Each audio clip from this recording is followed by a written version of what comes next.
찾으셨으면 한 목소리로 같이 읽습니다. 내가 이제 세 번째 너희에게 가리니 두세 증인의 입으로 말마다 확정하리라. 내가 이미 말하였거니와 지금 떠나 있으나 두 번째 대면하였을 때와 같이 전에 죄 지은 자들과 그 남은 모든 사람에게 미리 말하노니 내가 다시 가면 용서하지 아니하리라. 이는 그리스도께서 내 안에 말씀하시는 증거를 너희가 구함이니 그는 너희에게 대하여 약하지 않고 도리어 너희 안에서 강하시니라. 그리스도께서 약하심으로 십자가에 못 박히셨으나 하나님의 능력으로 살아계시니 우리도 그 안에서 약하나 너희에게 대하여 하나님의 능력으로 그와 함께 살리라. 너희는 믿음 안에 있는가 너희 자신을 시험하고 너희 자신을 확증하라. 예수 그리스도께서 너희 안에 계신 줄을 너희가 스스로 알지 못하느냐. 그렇지 않으면 너희는 버림받은 자니라. 우리가 버림받은 자 되지 아니한 것을 너희가 알기를 내가 바라고 우리가 하나님께서 너희로 악을 조금도 행하지 않게 하시기를 구하노니 이는 우리가 옳은 자임을 나타내고자 함이 아니라 오직 우리는 버림받은 자 같을지라도 너희는 선을 행하게 하고자 함이라. 우리는 진리를 거슬러 아무것도 할 수 없고 오직 진리를 위할 뿐이니 우리가 약할 때에 너희가 강한 것을 기뻐하고 또 이것을 위하여 구하니 곧 너희가 온전하게 되는 것이라. 그러므로 내가 떠나 있을 때에 이렇게 쓰는 것은 대면할 때에 주께서 너희를 넘어뜨리려 하지 않고 세우려 하여 내게 주신 그 권한을 따라 엄하지 않게 하리 함이라. 마지막으로 말하노니 형제들아 기뻐하라. 온전하게 되며 위로를 받으며 마음을 같이하며 평안할지어다. 또 사랑과 평강의 하나님이 너희와 함께 계시리라. 거룩하게 입맞춤으로 서로 문안하라. 모든 성도가 너희에게 문안하느니라. 주 예수 그리스도의 은혜와 하나님의 사랑과 성령의 교통하심이 너희 무리와 함께 있을지어다. 아멘. 아멘. 찬양.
말씀을 가지고 너희 자신을 확증하라.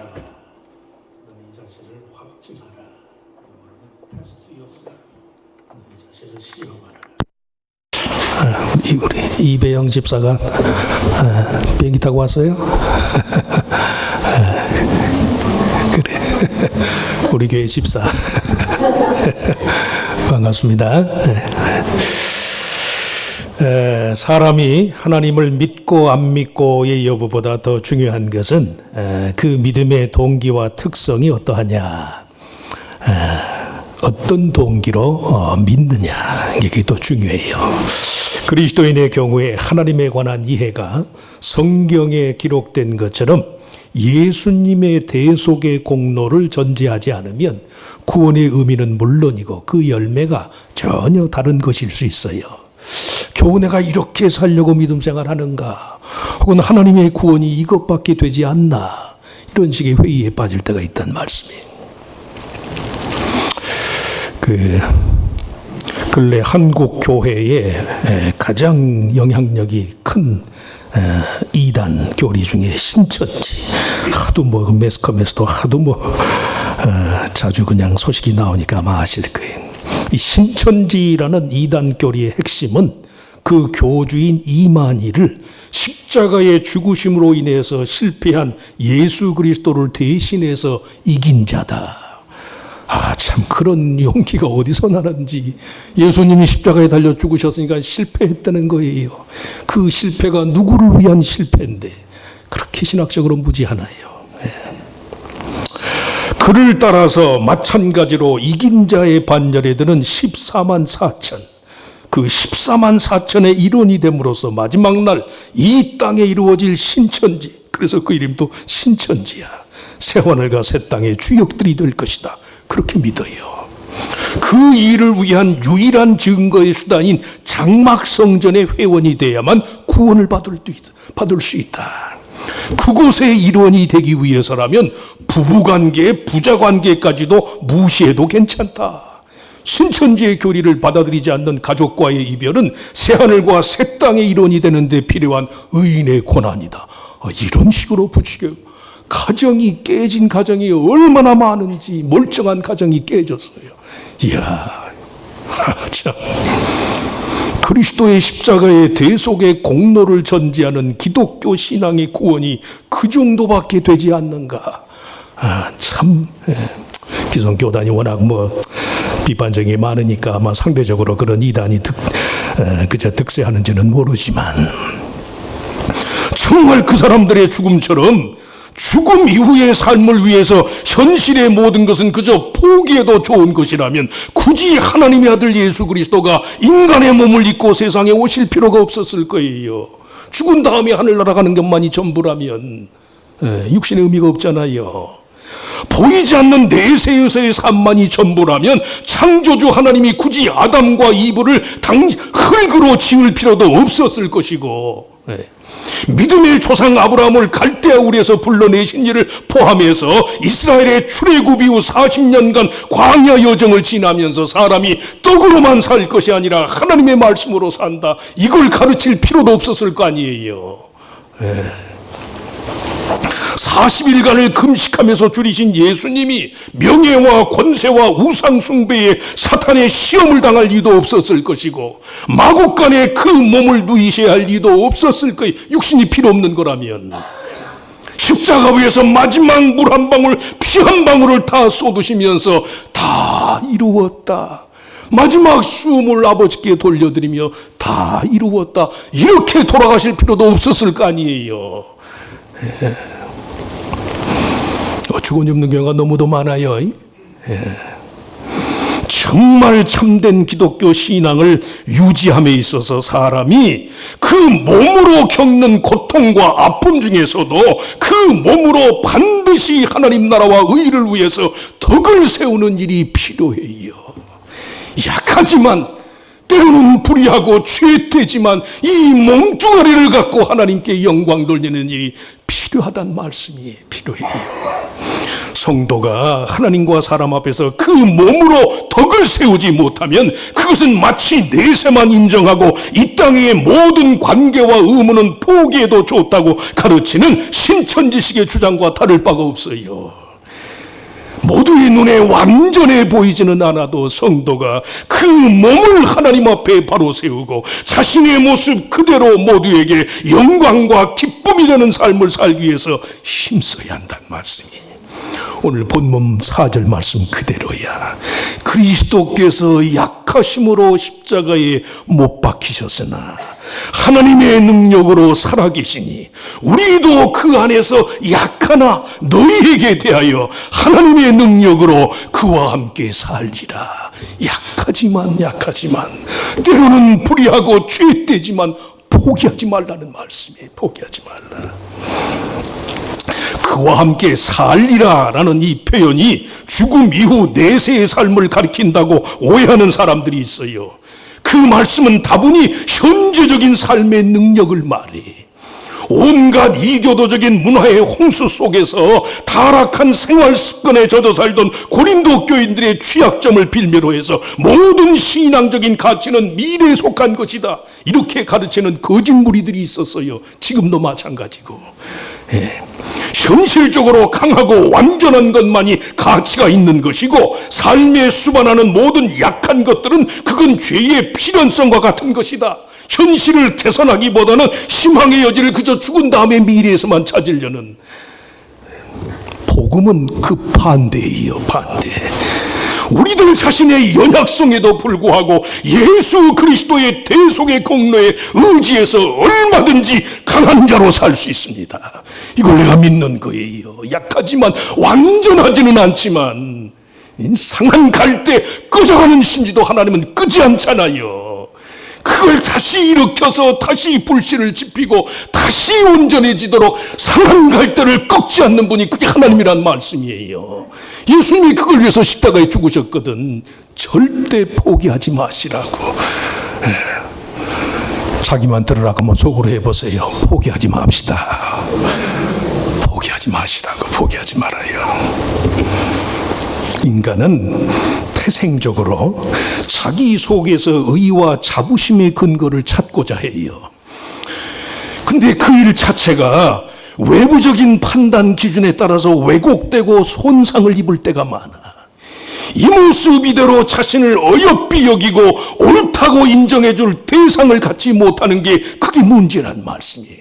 그래서 오늘 사도 바울이 너희는 믿음 안에 있는가 너희 자신을 시험하고 너희 자신을 확증하라. 예수 그리스도께서 너희 안에 계신 줄을 너희가 스스로 알지 못하느냐? 그렇지 않으면 너희는 버림받은 자니라. 이 바울의 권고가 그 문제에 대한 하나님 편의 응답이에요.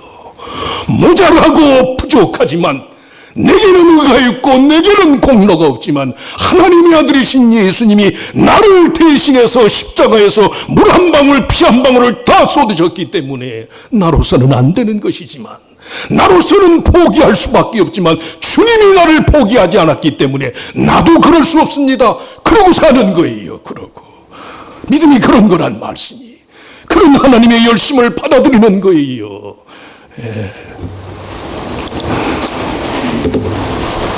하나님이 독생자 예수 그리스도의 대속의 공로 안에서 우리를 사랑하는 방식은 우리가 결코 다른 누구와 같아야 한다는 그런 기준에 따른 게 아니에요. 우리들 각자의 고유한 처지 그대로야. 그대로 우리의 모습 그대로 그리스도는 개인적인 대속자가 되시고 하나님은 그런 우리 모두의 아버지가 되시는 분이에요. 그 사실에 대한 믿음이 요구될 뿐이, 그걸 믿습니까? 그걸 모자라고 부족하고 다른 사람에 비하면 나는 한없이 부족한 것 같지만 그럼에도 불구하고 그리스도는 당신의 개인적인 대속자란 퍼스널 세이비어, 예수 그리스도가 당신의 개인적 구주라는 사실을 믿습니까? 아멘, 아멘, 아멘. 자식이 부모 입장에서 자식이 남의 자식만큼 잘나고 예뻐서 사랑하나요?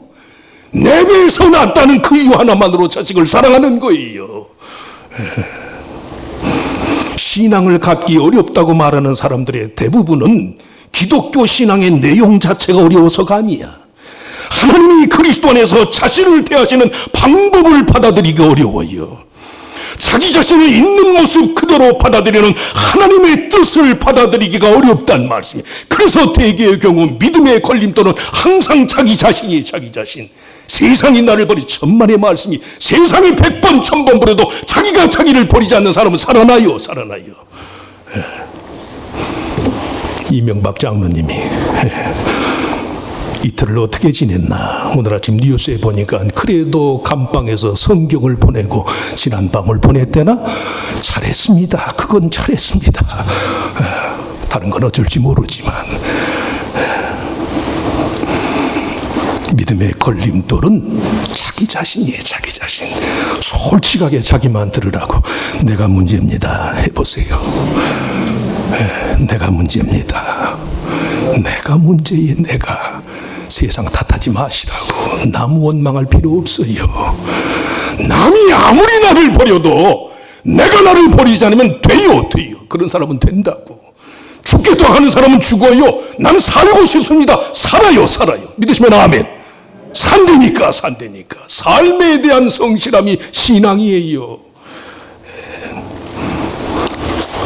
맞춤형 서비스라는 말처럼 하나님은 그의 자녀들을 향해서 일일이 최고의 맞춤형 구원을 제공하는 분이 맞춤형 커스터마이즈드. 그 사람 몸에 딱 맞게 맞는 걸 맞춤복이라고 그러잖아요. 그가 우리에게 맞춘다는 뜻이 아니라 우리의 모든 일을 그가 하시기 때문에 예수 그리스도께서 너희 안에 계신 줄을 너희가 스스로 알지 못하느냐, 이 말씀 그대로 타락한 이기심이나 주관주의적인 성향을 버리고 마음의 겸손함을 회복해서 이 모습 이대로 하나님의 구원의 결심을 받아들이기만 하면 그리스도께서는 능히 성령을 통하여서 우리 안에 거하실 수 있어요. 그 구정물에서 연꽃이 피는 것처럼 부모 탓, 가정 환경 탓하면서 내가 이 정도밖에 못 살았습니다. 그건 다 핑계라니까요. 핑계.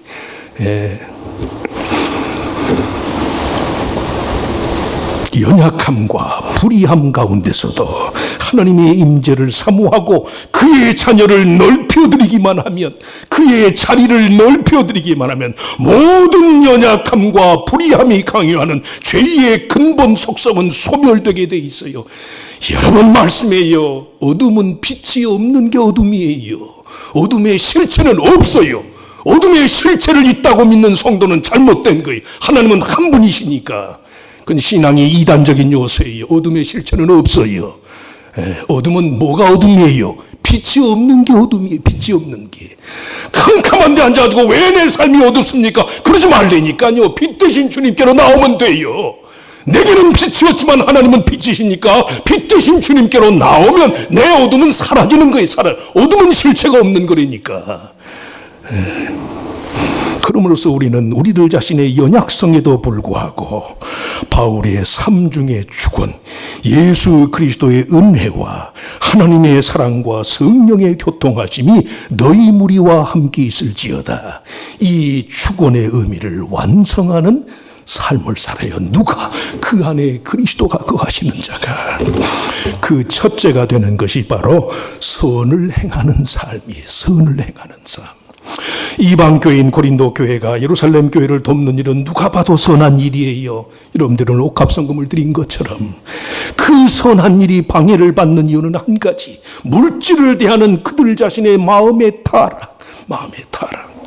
물질이 과연 하나님께 영광 돌리는 도구가 될 수 있을 것인가? 그 의심 때문에 현실적으로 강한 것과의 대비 속에서 인간성 자체의 연약성을 무조건 평가절하는 이 마음이 물질의 소유권을 주님께 양도함으로써 발생하는 상실감과 무소유를 견딜 수 없게 만든 게, 없어지면 어떡하지? 없어도 얼마든 살거든요. 얼마든. 물질을 대하는 근본 마음가짐이 그것을 소유하는 데 있지 않고 오히려 존재의 기쁨을 누리는 데 있다는 사실을 믿고 받아들이기 어려울 때가 많아요. 가난한 것에 대한 이 강박관념 때문에. 없으면 못 살아요. 없으면 더 잘 살아요. 믿음으로 행하는 모든 선한 일에 대해서 하나님은 반드시 보상하는 분이시다. 반드시. 돈이 없으면 적은 것을 가지고도 하나님이 내 속에 만족감을 더해 주시겠지, 이런 믿음으로 하면 견딘다는 말씀이 실제로 견뎌지더라니까요. 제가 체험을 안 하고 이런 얘기를 하면 거짓말이지만 체험을 했어요. 체험을. 네 식구가 어린 것들을 데리고 40살에 미국에 유학을 왔는데, 교회에서 부목사로 했던 교회에서 장학금 마련해주고 정확하게 2달이 지나니까 다 없어지더라고. 다. 이거 뭐 먹고 사나. 일하는 거지요. 일하는 거지요. 30분 40분 쪽잠을 자고서도 자식들 보면서 일하는 거죠. 3시에 들어가서 12시에 나오니까. 그 몇 푼 안 되는 건데도 하나님이 감사의 마음을 주니까 살게 하신다는 말씀이 2년이나 그러고 건졌어요. 그 몇 푼 안 되는 것을 꼬박꼬박 세금 냈지. 박사과정 들어갈 때는 그 돈이 전부 다시 리임버스 돼가지고 첫 학기 5,000불 튜이션까지 냈잖아요. 튜이션까지. 믿음으로 행하는 모든 선한 일에 대해서 하나님은 반드시 보상하신다. 그러면 성도가 선을 행하되 끝까지 행하는 일이 가능해요. 바울이 7절에서 언급한 버림받은 자라는 표현과 선을 행하는 자라는 말의 이 대비적인 의미를 이해할 필요가 있어요. 우리가 하나님께서 너희로 악을 조금도 행하지 않게 하시기를 구하노니 이는 우리가 옳은 자임을 나타내고자 함, 오직 우리는 버림받은 자 같을지라도 너희는 선을 행하게 하고자 함이라. 성도의 모든 선행에 대한 하나님 편의 궁극적인 보상의 약속을 기대할 때 비록 버림받는 자 같은 처지를 겪으면서도 기어이 선을 행하는 자로서의 삶을 살 수 있다는 말씀. 왜? 하나님이 보상하시니까. 하나님이 사람은 나를 버려도 하나님은 버리지 않잖아요. 우리를 향해서 내민 손을 하나님이 먼저 거두시는 법은 없거든. 우리가 덜 돌리니까 문제지요. 그걸 믿으면 감사한 거예요. 끝까지 믿음으로 사는 거예요. 이러다 나만 바보 되지. 바보 좀 되면 어때요? 주님은 세상 하나님의 아들이신데도 세상 사람들에게 바보 취급을 당했는데 믿음대로 사시라고. 사세요. 그렇게 사세요. 선을 행하는 삶이. 둘째, 자신과 이웃을 모두 세우는 삶이. 누가? 그 안에 예수님이 거하신 자, 그리스도가 그 안에 거하는 자는 자신도 세우고 남도 세우고 교회도 세워요. 본문 8절 10절은 고린도와 같은 이방 지역의 교회를 담임하는 바울 사도의 사명 선언문과도 같아. 10절 말씀이 그래요. 그러므로 내가 떠나 있을 때 이렇게 쓰는 것은 대면할 때 주께서 너희를 넘어뜨리려 하지 않고 세우려 하여 내게 주신 그 고난을 따라 엄하지 않게 하려 함이라. 교회의 주인이신 부활의 주님에게서 받은 사도로서의 바울의 권한은 그들을 세우는 일일 뿐 그들을 넘어지게 하는 데 있지 않아요. 세운다라는 말의 원의 의미에는 집이라는 말이 들어있어. 집. 세운다. 이방교회 고린도교회를 세운다. 내가 너희를 넘어뜨리는 것이 내 고난이 아니라 너희를 세우는 것이 나의 고난이다. 그 세운다는 말은 오이코스, 집이라는 말이 들었다니까요. 이방인들이 합쳐져야 하나님의 집이 되는 거예요. 구약의 창세기서부터 이방인들을 제외한 이스라엘만의 하나님의 집은 없어요. 하나님 보시기에 집은 모든 사람들이 다 들어와야 돼. 다. 처음부터 복음의 약속이에요. 하나님의 집이 이방인들이 참여할 때라야만 하나님의 오이코스, 하나님의 집이 구성된다는 말씀이. 사도로서의 바울의 권한이 그렇다면 일반 성도의 삶의 의무와 책임은 더 말할 나위 없어요. 정말로 잘 들으세요. 누군가의 삶을 허무는 것은 하나님의 뜻이 아니에요.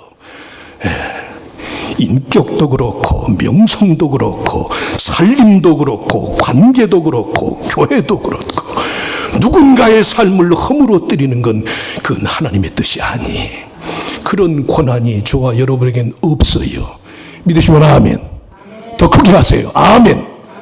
허물어뜨릴 권한은 없어요. 바울 사도도 나에게도 그런 권한이, 바울 사도라도 나에게 그런 권한이 없다고 그랬으니까. 바울은 자신에게 주어진 세우는 권한까지도 내가 엄하게 할 수 없다고 말해요. 그래도 필요하기라는 게 있지 않습니까? 그건 지가 할 말이 아니, 그건 하나님만이 하시는 얘기. 예수님의 구원에서는 가룟 유다와 같은 사람도 필요한 거 아닙니까? 그건 지가 할 말이 아니라니까. 그건 하나님만이 하실 수 있는 얘기예요. 뭐로 12사도 중에서 가룟 유다 역할을 해요? 이왕이면 좋은 역할을 할 일이지. 필요학, 그건 인간의 파괴의 본성을 정당화하기 위한 것인데, 그 말은 하나님만이 하실 수 있다는 말씀이, 어느 누구라도 성도에게는요, 누군가의 삶을 망가뜨리는 권한이 없어요. 잘 들으시기 바랍니다. 세상이 타락을 하고 교회가 타락을 하니까 성도의 인간관계도 이게 깨어짐을 전제로 하고 뭘 하는 사람인데, 아니에요. 절대 하나님은 그런 권한을 주신 적이 없어요. 하나님 자신이 버리질 않으니까. 그래도 버림받은 사람이 있지 않습니까? 버림받은 사람이 있겠죠. 그런 사람들은 지가 저를 버렸기 때문에 그랬다니까요. 하나님은 이 세상의 마지막 남은 사람까지도 예수의 이름으로 구원받는 게 하나님의 뜻이에요. 그렇지 않으면 예수님이 왜 인간의 몸을 입고 오세요? 마구간에 왜 태어나요? 십자가는 왜 졌겠어요? 왜? 아니란 말씀이. 그래서 성도는 삶을 위한 봉사자, 세우는 일의 봉사자, 덮고 세우고 화해하고 일치하고 일으키는 봉사자지, 허무는 일은 우리의 권한이 아니란 말씀이. 마지막 셋째, 평강 가운데 교제에 힘쓰는 삶을 산다. 누가? 예수가 그 안에 거하는 사람. 11절에 온전하게 되리라, 이 말의 의미는 훈련과 연습을 통해서 본래의 기능을 맞추어 간다. 아름다움의 표현으로 치자면 절제와 구성과 조합의 미를 가리켜요. 위로를 받고 마음을 같이하고 평안 가운데 거하라는 당부를 포함해서 11절 한 절에만 바울의 임페러티브, 바울의 명령이 5가지. 마지막으로 말하는 형제들아, 기뻐하라, 온전하게 되라, 위로를 받으라, 마음을 같이하라, 평안하라. 그만큼이나 다급하고 절실한 것이 성도 간의 교제의 중요성이란 말씀이, 그렇게 함으로써 그리스도의 은혜와 하나님 아버지의 사랑과 성령의 교통하심에 따른 완전한 축복이 완성이 돼요. 그러기에 성령의 교통하심을 회방하거나 성도의 교제의 의미를 감소시키는 일보다 더 큰 죄악이 없어요. 성경에 유일하게 사함받지 못한 죄라고 명명한 것이 성령을 회방하는 죄, 성령에 교제케 하고 성령에 하나 되게 하고 성령에 세우는 일을 방해하는 것은 이건 너무한 결과가 있을 것이다. 하나님이 그래요. 인류 최초의 죄의 본질이 하나님과 인간 상호 간의 교제의 단절을 초래한 것이었다는 걸 주목할 필요가 있어요. 우리들 자신으로는 불가능해요. 세상은 자꾸 그렇게 강요하니까. 예수 그리스도께서 너희 안에 계신 줄 알지 못하느냐. 이 말씀 그대로 그리스도를 모셔드림으로써 하나님의 사랑과 성령의 교제 안에 거하는 자로서의 삶의 회복이 있어야 한다는 말씀이. 자기를 버리지 않는 사람은 미안하지만 남도 안 버려요. 뭔가를 버릴 때, 오랜 추억을 담은 물건을 버릴 때 기분들 아시죠? 그걸 하나 버리는 게 나를 버리는 것 같거든. 그래서 미국 사람들이 다 그런 건 아닌데, 미국 사람들이 못 버리더라고. 집안에 그냥 온통 쓰레기를 잔뜩 쌓아놓고도 못 버려요. 이게 나라고 생각하니까. 남을 버릴 때 기분을 이해하시면 돼. 자기를 버리지 않고서는 남을 버리질 못해요. 그래서 정말 자기를 버리지 않는 사람, 정말 자기를 사랑하는 사람은 남을 못 버린다는 말씀이. 그런 하나님의 사랑, 성령의 교제 안에 거하는 자로서의 삶의 회복이 있어야 한다. 2018년 3월에 광기 Madness in March 2018, NCAA, 미국의 대학농구, 농구를 좋아하진 않지만 설교를 준비하다가 최하위 배정에서 4강에 오르기까지 지금 신문에 온통 난리. 시카고의 로열라 시카고 유니버시티, 사립 가톨릭에서 보내는 사립대학이니까 뭐 대학이 크지도 않고 농구는 지지도 못하기로 소문난 학교인데 이게 지금 어제 캔사스까지 이겨가지고 지금 4강에 안착을 했어요. 4강 18년 만이래나 4강에. 한번 좀 동영상 한번 들어보시. 조금 이따가 얘기를 하겠지만. 로열라 시카고, 팀 이름은 랭글러스.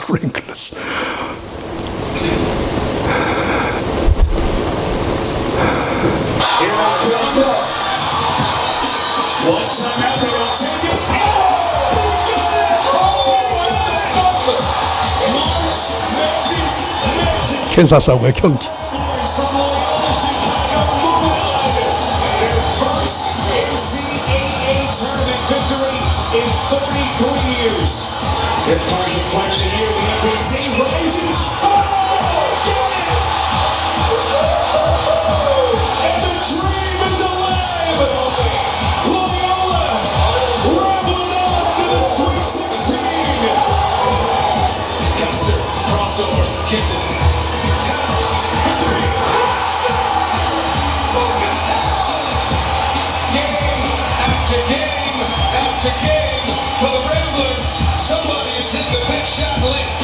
Loyola Chicago, moving on to the Elite Eight. 4강은 고사하고 32강에도 못 들 거다. 그렇게 예상을 했는데 18년 이상으로 4강 신화를 일궈냈어요. 올해 대학농구 4강 중에 하나야. 시카고 로열라 시카고. 승리의 원동력이 뭡니까? 98세의 진 슈미트 수녀님. 로열라 대학이 가톨릭 대학이니까. 승리의 원동력으로 꼽히는 인물이 올해 나이 98세. 이매실 권사님 잘 들으시오. 98세야. 아까 보신 그 수녀님이 98세. 팀의 원목 최플랜을 맡고 있어요. 진 돌로레스 슈미트. 1994년부터 원목을 맡았는데 그녀의 5가지 원목 사역이 Praying for Victory, 승리를 위해서 기도해요. 기도. Hall of Famer, Good Scouting, 아이들 스카우팅 하는 것도 이 수녀님이 기도하면서 결정을 해. 이상한 팀이야. 코치가 그렇게 많은데 스카우트할 때 최종 엔트리는 이 수녀님이 마지막 파이널 점검을 한대. 그리고 스카웃을 해. 그런 식으로 게임에서 이기고 지고 여부가 중요한 게 아니라 매 게임마다 믿음의 몫을 인정하는 거예요. Faith factor. 믿음의 몫을 인정하는 거예요. 선수들을 위해서 기도하면서 주어진 상황에서 최고의 경기력을 발휘할 수 있도록 해요. 승패를 떠나서 팀원들 모두 자신들이 최고의 기량을 발휘할 수 있게 된 데는 항상 슈미트 수녀님의 기도에 후원이 있다는 사실을 인정을 해요. 올해처럼 4강에 도달할 수 있을 때는 그렇게 돼서 좋고, 그렇지 못한 경우도 여전히 자신들이 최선을 다하는 경기를 하도록 도와주는 수녀님과 그녀가 의지하는 하나님께 감사할 뿐이다. 이런 마음으로 아이들이 경기를 하니까 32위권에도 못 들 거라고 그랬는데 어제 저녁에 캔사스를 이겼어요. 전진하니까 우승팀인데. 이야, 그리고 지금 4강에 올랐다니까. 이야. 이런 마음을 갖는다는 사실 자체가 삶을 승리한 거예요. 꼭 1등을 했기 때문에 하나님이 나를 도와줬습니다. 그게 아니에요. 그게 성공과 실패를 통해서 이 모습이도록 최선을 다할 수 있는 그런 힘과 용기를 하나님이 주신다. 누구 때문에? 나로서는 안 되지만 내 안에 계신 그리스도 때문에. 이 마음이 이긴 자의 마음이잖아요. 이만희 같은 그런 거 말고. 이런 마음가짐을 갖는다는 사실 자체가 삶의 승리를 말해요. 98세의 슈미트 수녀 덕분이 아니라 그녀의 마음 가운데 거하시는 주님 예수 그리스도의 은혜, 하나님 아버지의 사랑, 그리고 성령의 교통하심 때문임을 잘 알아요. 그래서 저 20대 팔팔한 나이들이 매 경기할 때마다 무릎 꿇고 엎드려서 수녀님에게 기도를 받아 기도. 98세의 노인이 기도하는 게 무슨 소위 영빨이 있을까? 수녀의 영빨이 아니지. 그 속에 계시는 깨끗한 마음 속에 계시는 주님이 성공과 실패는 주님이 정하는 거예요. 인간 세상에서 아무리 성공해도 하나님 앞에 그 마음이 바르지 않으면 그 사람은 실패한 거거든. 내가 10번 100번을 넘어져도 이 모습 이대로 하나님은 나를 사랑하심을 믿습니다. 그 하나님의 사랑만 확신한다면 저는 이긴 자란 말씀이에요.